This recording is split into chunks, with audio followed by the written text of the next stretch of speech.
पुरुष स्त्री के आकर्षण से कैसे बचें, तो हम इसी के बारे में इस वीडियो में बात करेंगे और गौतम बुद्ध के कुछ कहानी के से हम साझा करेंगे आप सभी को बताने के लिए। तो वीडियो को शुरू करते हैं। स्त्री आकर्षण से कैसे बचें? अगर कोई आदमी चाहे तो मन से खुद को इतना मजबूत बना सकता है, उसके सामने दुनिया की सबसे खूबसूरत लड़की ही क्यों ना आ जाए तो भी उसका ध्यान नहीं भटकेगा।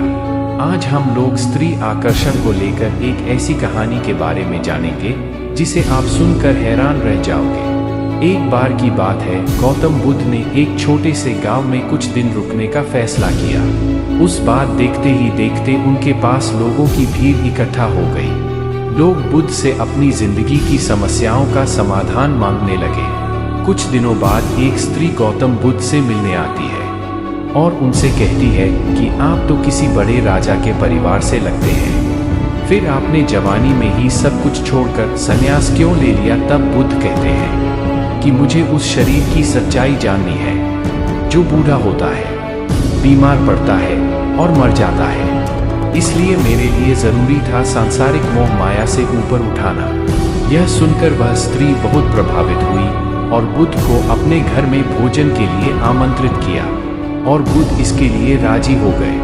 पूरे गांव को जब इस बारे में पता चला तो वहां के मुखिया बुद्ध से मिलने आए और उन्हें उस स्त्री के घर जाने से मना करने लगे, क्योंकि उनको लगता था कि वह स्त्री चरित्रहीन है। बहुत से लोगों के साथ उसने शारीरिक संबंध बनाया हुआ है। गांव के मुखिया की ये सारी बातें सुनकर बुद्ध ने उनकी तरफ देखा और उनका एक हाथ पकड़ लिया और उनसे ताली बजाने के लिए कहा। तब मुखिया ने जवाब दिया कि मैं ताली कैसे बजाऊं? मैं एक हाथ से ताली नहीं बजा सकता, क्योंकि आपने मेरा दूसरा हाथ जो पकड़ा है। तब बुद्ध कहते हैं कि जब तुम एक हाथ से ताली नहीं बजा सकते तो वह अकेली स्त्री चरित्रहीन कैसे हो सकती है, जब तक कि गांव के बाकी सारे पुरुष पूरे चरित्र वाले ना हो। जरा खुद सोच कर देखो, अगर उसने पुरुषों के साथ गैर संबंध बनाकर अपना चरित्र खराब किया है तो उसमें उन पुरुषों का भी उतना ही हाथ है। उनका चरित्र भी तो खराब होगा।